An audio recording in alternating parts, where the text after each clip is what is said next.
All right. Well, Rich, good to see you. Thanks for joining BCPY. It's been a long time coming. Finally, I know you had a busy schedule. We had to talk to your agents and you had to work on a contract to get you here, but you're finally here with us. So thank you. Yeah, the union was the problem.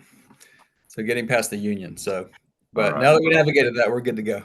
All right. Well, Rich, welcome. How about you tell us a bit about yourself? Just take a minute or two, intro yourself and your connection to the YMCA.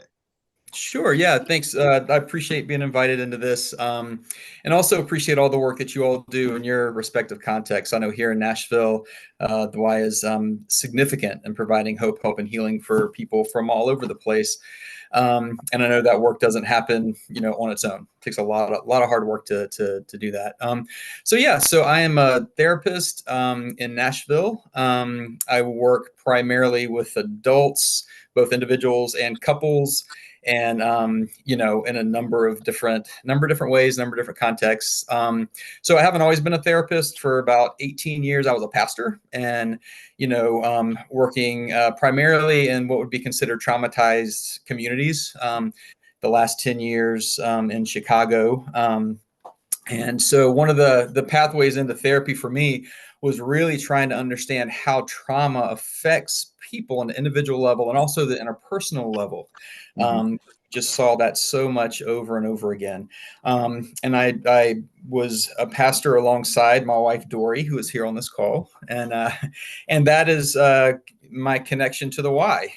So I married into the work, so to speak. And so it's that's a little bit about my story there. Yeah, no, that's great. Well, so it says in my notes you're a trauma trained therapist, and hmm we're learning there's many different kinds of trauma. And so one of the themes for what we want to address today was religious trauma, which I have to confess I've probably never heard that phrase coined before, except maybe in the last couple of years. And so, in your line of work, how would you frame what is religious trauma? It's a great question. There is an official definition, which is, I have it here with me. Religious trauma is the physical, emotional, or psychological response to religious beliefs, practices, or structures that is experienced by an individual as overwhelming, disruptive, and has lasting adverse effects on a person's physical, mental, social, emotional, or spiritual well-being. Now, what in the world does all that mean? So, the first answer is that religious trauma is trauma. And in order to understand trauma, we really need to understand a little bit about how the brain and the nervous system kind of work together. So I'm going to do a short kind of little deep dive here for a minute that'll help set the stage for us to understand better kind of what this is and how it works. The brain is probably 3 pounds of the most complex and intricate real estate on the planet. But for all of its complexity, it has one primary job description, that is survival. The brain's job is to keep us alive in whatever way it can. And it does that in a lot of different ways. But one of the primary ways is farmed out to what's called the limbic system, which is kind of in the middle part of the brain. And one of the primary players in the limbic system is a little almond-shaped gland called the amygdala.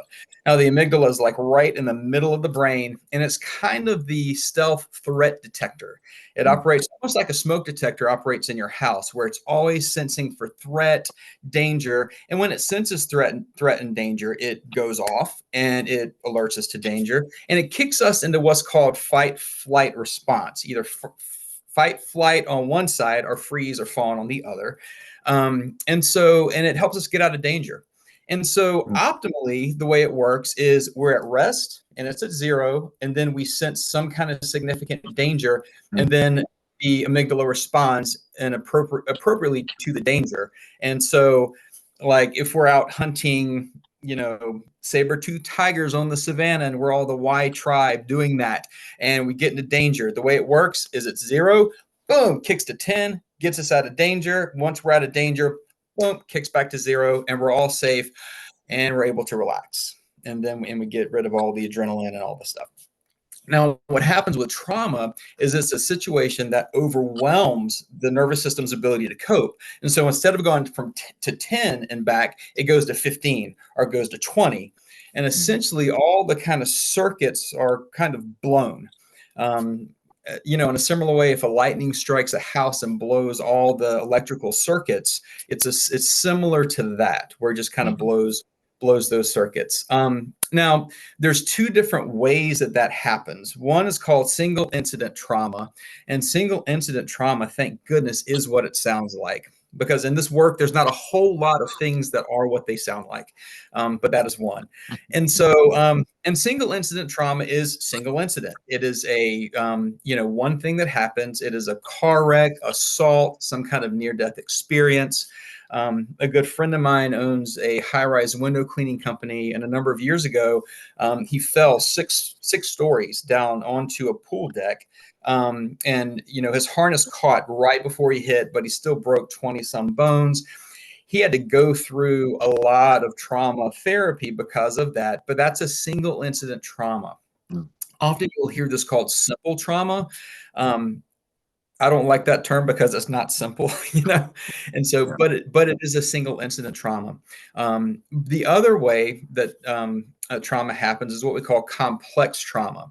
Now, complex trauma is a consistent or pervasive threat or overwhelm without the ability to escape or get out. And so it's a little bit of death by 1,000 cuts or death by 100 cuts, where little by little the nervous system responds and it builds over time to where then we're in a consistently overwhelming situation. And it can build over the course of months. It can build over the course of years.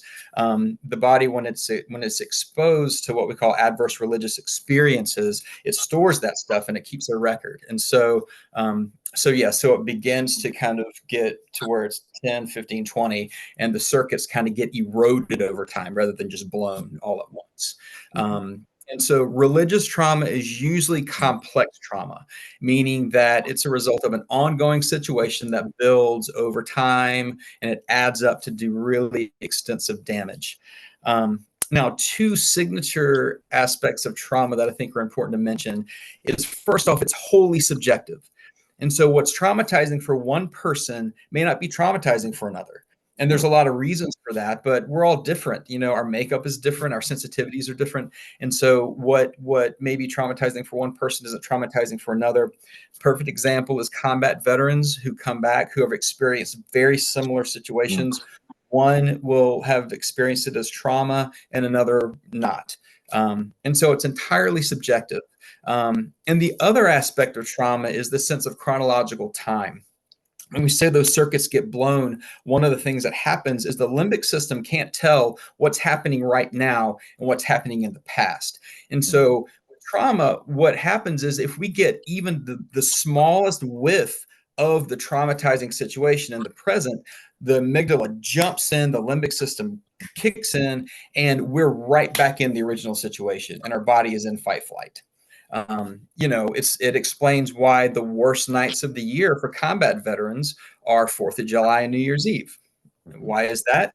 Because you've got, fireworks and things going off. And for them, their limbic system a lot of times registers that as combat. And so they're right back into the situation. And so we call that being re-traumatized when you experience the situation again. So that's an impressive deep dive right there. That was really quick. Rich, I think everyone's like, I think no one, I don't know how many people have sat through a talk like this before, but you summarized it really well. And I hear that, and I hear the heaviness in that. And, if anyone's like me, you think, I'm thinking over my life now of things that maybe I had just assumed happens to everyone and blew it off. But, thinking about significant events that, well, maybe that was trauma in my life and I haven't done anything with it. Right. But then I'm thinking religious trauma. So with what you just explained, both is a kind of a single event or complex, what makes religious trauma? Or like when someone says they have religious trauma, like what categorizes that within the religious scheme? Because I'm thinking I've sat through some boring board meetings. I've sat through some Sunday school curriculum meetings, or trying to pick out carpet, and I walked away frustrated or annoyed or maybe had my feelings hurt. But what you mean by religious trauma is something, it sounds much more significant than just some of the frustrating, annoying things that come from being with people who are religious. Right. Well, there's a couple of stories I can point to that might illustrate kind of a couple of different ways that religious trauma is experienced and how it shows up. a colleague of mine has been working with a man who is in his mid 40s now. He and his family were at a church here in Nashville for many years. Very dedicated. He was an elder. He was on staff. Family. They raised their kids there.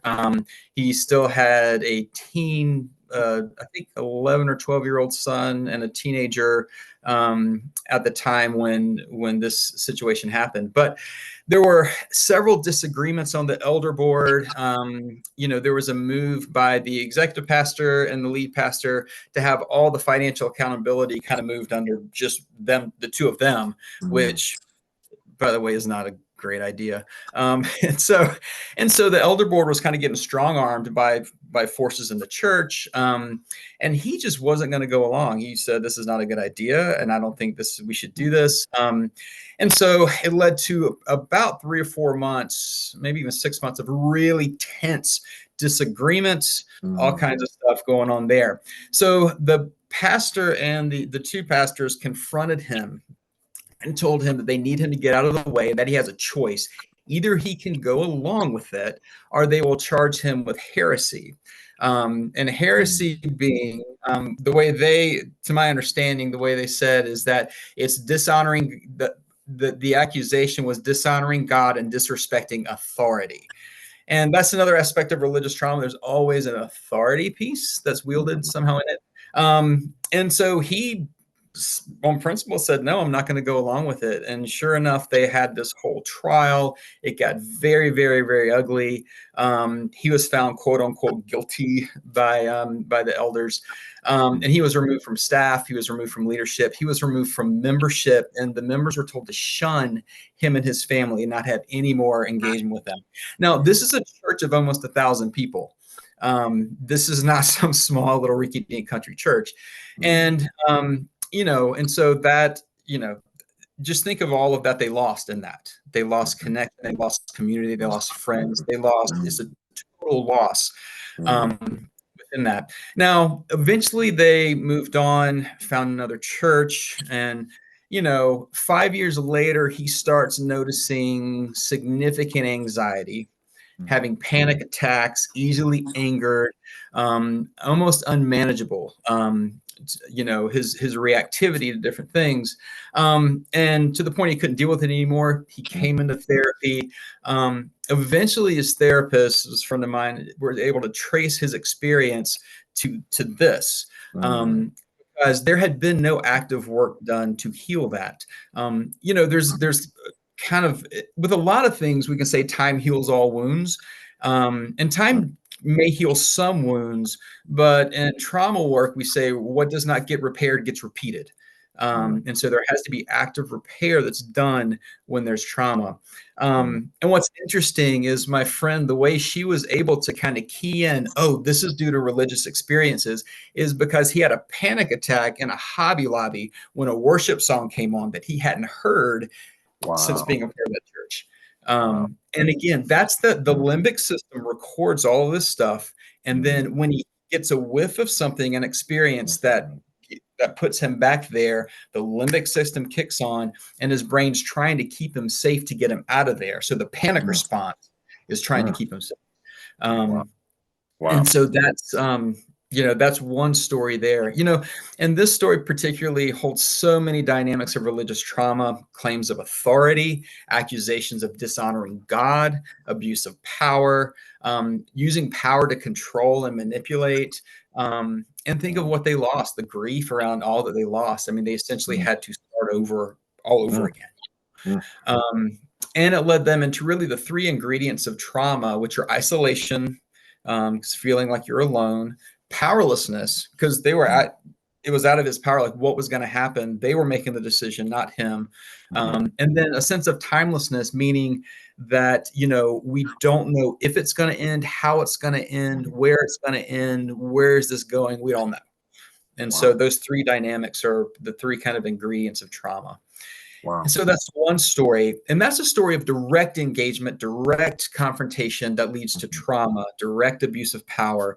But a lot of times religious trauma is a lot more subtle than that and is baked into the culture of a church or a business or a parachurch organization. are baked into the theologies and the doctrines and the ideas. I was working with a woman and her husband, newly married for about 6 months. And she started having anxiety that blew up into full panic attacks whenever they tried to have sex. It became a huge deal. Even when it came to him seeing her without clothes on, it was, she just would shut down. It was really puzzling, and a little bit, as a therapist dealing with trauma, you're a little bit of a detective trying to figure out, okay, where's the source experience here that's causing this? And she grew up in a church that had a really strong, what we call purity culture.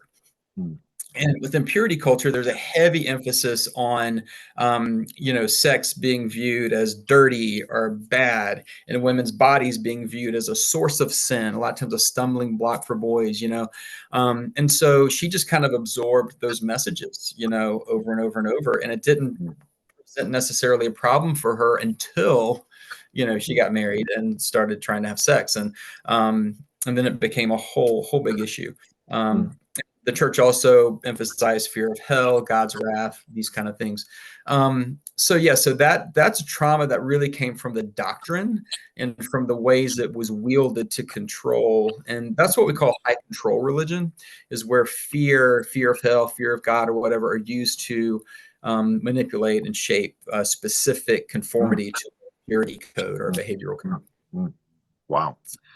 Those examples really resonate. And I think even your first example definitely kind of frames why we're even having this conversation as YMCA leaders, as people in this call that are maybe we're Christians in the Y, and we want to help people grow in their faith. And so we think about the holidays. Maybe we have some Christian themed music or Christian themed decor or events or Easter, or just throughout the year, chaplains, verses. We're trying to find ways, how do we build into the culture of the Y in really thoughtful, engaging ways.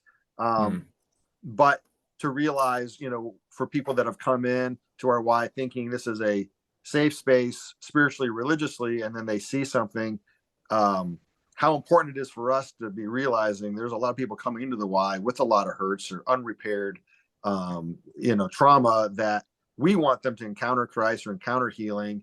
And we don't want anything we do religiously or spiritually to be a barrier.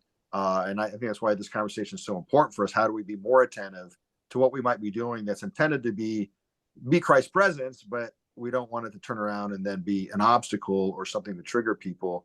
And so just our own getting educated on what you just shared, I think hopefully everyone's just rethinking a bit about, well, how would I be more thoughtful, more attentive, more careful with what you just shared. Now what you shared is not the same as religious abuse. So religious trauma, and what you shared, just sounds so painful, and obviously a lot of suffering in that. And we only have a couple minutes left, but quickly, what would be the difference between religious trauma and religious abuse? Yeah, just real quickly, the abuse is the act itself. So the abuse is the external, the trauma is the internal experience. Okay. So it's easier to codify and define abusive acts. Like specific acts are abusive. Trauma is very subjective. So that's the essential difference. Okay. So now I'm thinking, all right, so we're all leaders on this call, and we all have staff that we interact with, probably many members we interact with, and we don't know where they're all coming from when it comes to faith or religion. So that's just part of our, listen first, just learning where people are at. But just for our own education, I guess who is susceptible to religious trauma? Is there any kind of people just in life circumstances or scenarios where they're more susceptible to religious trauma? Well, everybody is susceptible to it. Like nobody's immune. That man who I talked about was a leader in his church for 20 years and, very high, very accomplished, so, and he was white, male. And so, from a standpoint of privilege, he was kind of, had all the cards, kind of in his deck. But really, the younger we are, so there's this idea that kids are just resilient and they'll just bounce back. So no, kids are actually more susceptible. They just don't show the symptoms till later. So children are more susceptible to religious trauma and the negative aspects of high control religion. Also women especially in more evangelical Pentecostal kind of churches, tend to be much higher incidences and reporting of religious trauma that they experience. African Americans who are in primarily white churches experience religious trauma at a much higher degree. And overwhelmingly, LGBTQ folks who identify as LGBTQ community are much higher incidences of religious trauma. LGBTQ teen homelessness amongst the LGBTQ population, those stories are replete with families kicking them out due to religious beliefs. And also suicide and non-suicidal self-harm often within LGBTQ community is linked to religious trauma. Wow. All right, so we just have like 3 minutes left, so I'm going to go over just a little bit, but this is so good, Rich. So all of us on this call, I mean, we want to care to the, as the hands are heart of Christ. So we just want to be as caring as possible. So what do we look for as we start maybe paying attention with new eyes to our staff? Is there anything we can be looking for to kind of help alert us to there might be some religious trauma that's happened to some of the people that we work with or care for as members? Yeah, gosh, that's tough. I mean, if anybody has a panic attack when a worship song comes on, that's a pretty good indicator. But it's interesting. People who come in with religious trauma typically come in with the kind of, they may not even know it's religious trauma. So they come into like my office with all of these effects, or like, I don't know what's going on. There's panic, and I'm having panic attacks, and I can't control my emotions, and I'm breaking down, and all those things are happening. So I think that if you cite any of those amongst staff or members, people who are having a really difficult time being what we call triggered by certain things, difficulty, regulating their emotions, being incredibly reactive to whatever stimuli, that may indicate trauma. Doesn't necessarily, I'm not, diagnosing anything, but may indicate some trauma. And so then the important thing is just to kind of listen, to create space, and direct them to a professional who is trauma trained, because it gets really easy and can get really dangerous. And so that's an important piece. All right. Last question. What we kind of, well, real quick, what we kind of say is that the client's body will tell the story. So who has trauma? Well, the client's body will tell us, and it shows up a million different ways. One client may be experiencing confusion, anxiety, panic. Another may experience depression or shutdown, social phobia, fears, hypervigilance. I mean, it shows up in a million different ways. And then we just take all that data and begin to try to trace source material. All right. So in the last 30 seconds, you have to tell us everything we need to know as a YMCA to be a healing place for people that have experienced religious trauma. So, yeah. Well, I mean, I can speak for the Y here in Middle Tennessee. One of the things that I can, with clients, you don't want clients to step right back into a religious environment. That's dangerous. It's not safe. Safety and them being in control is really important.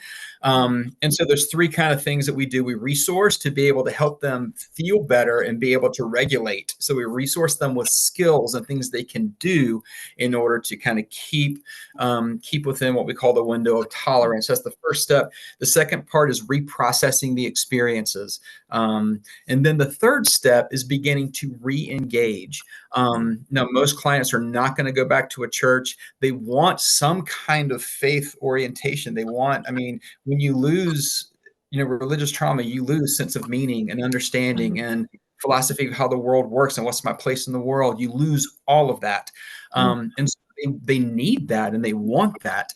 But what the YMCA does is it provides a great middle ground to where it is Christian, but it's not a church. And so they're able to come in and able to, do all the things that the YMCA does well. They're able to exercise, they're able to engage with people, they're able to develop community, and to do that with Bible verses on the wall. And I'm not being glib about that. Like, there's something about like just beginning to step your foot back in the water that helps you to begin to re-engage in ways that eventually will become meaningful, that may lead someone back into a church, may not, who's to say, but that's a wonderful way, because I mean, the why operating as the why does and the why not operating as a church is huge. It's a big deal. Yeah. Wow. Well, I know you could say a lot more. This has been so helpful, Rich. I've learned a lot. I think everyone on the call is taking some notes or just verbally processed, what you share both personally, but also as a professional at the Y. And this was really helpful. So thank you for being on this call. And Nancy, we'll turn it back over to you.